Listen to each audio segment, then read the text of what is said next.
Meher Baba's life began quietly and it ended in silence. He was born Merwan Shehryar Irani in 1894 in the Indian town of Pune. His parents were Zoroastrian. His mother's family had come to India from Iran to escape religious persecution. His father, however, was a seeker of the truth and had come from Iran to India in search of God.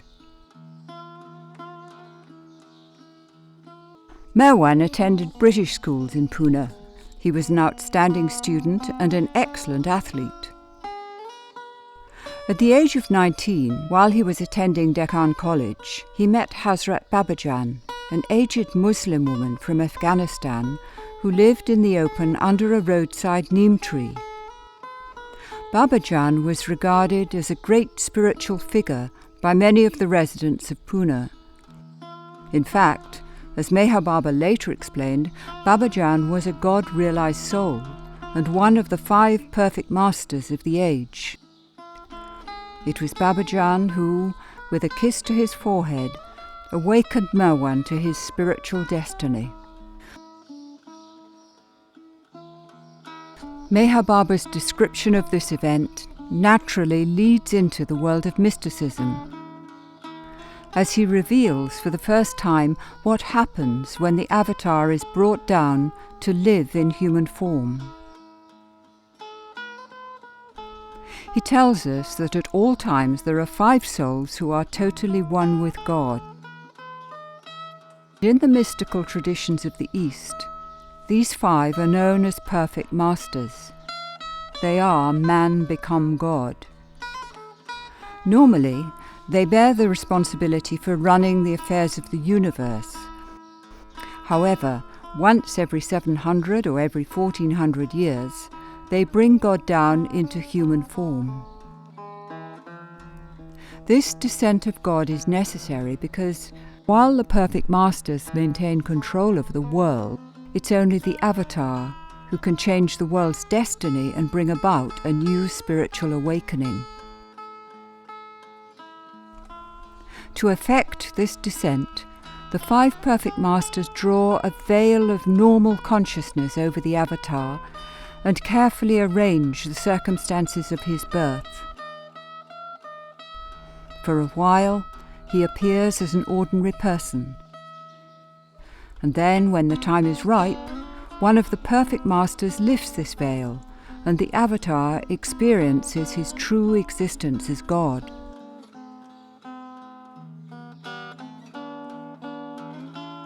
What happens next is the most critical period in the entire awakening. Working in concert, the 5 perfect masters train the avatar to balance his state of unlimited God realization with the limited consciousness of the normal or material world. This is difficult, as the material world is only a dim shadow of God's infinite existence and has no substance of its own.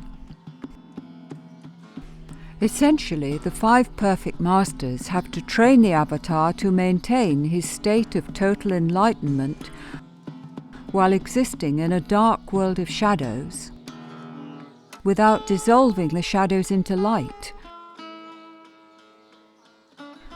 It is very difficult for the avatar to achieve this delicate balance, but it is essential, for it affords him the ability to effect changes in the structure and the destiny of the world.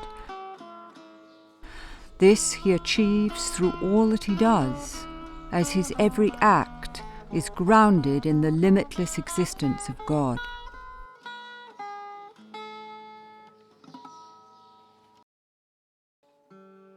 It was also during this training period, in the hands of the 5 perfect masters, that Merwan began gathering together a small group of disciples from Pune and Bombay. And once his training was complete, Merwan led them out to an abandoned military camp in a treeless and barren area near the town of Ahmednagar.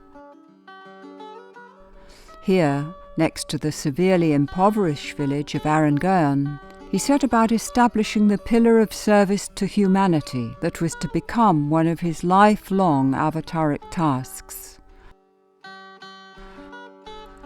Meher Baba, as he was now called, the name meaning compassionate father, established a free dispensary, hospital, and a school, and for the first time brought life's basic necessities to the destitute villages.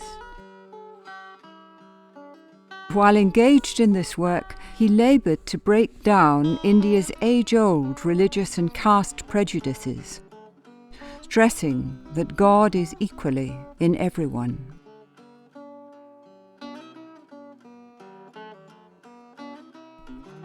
It was against this desolate but peacefully remote, arid landscape that Meher Baba began describing to his small group of followers the goal of life, the purpose of creation, and the avatar's role.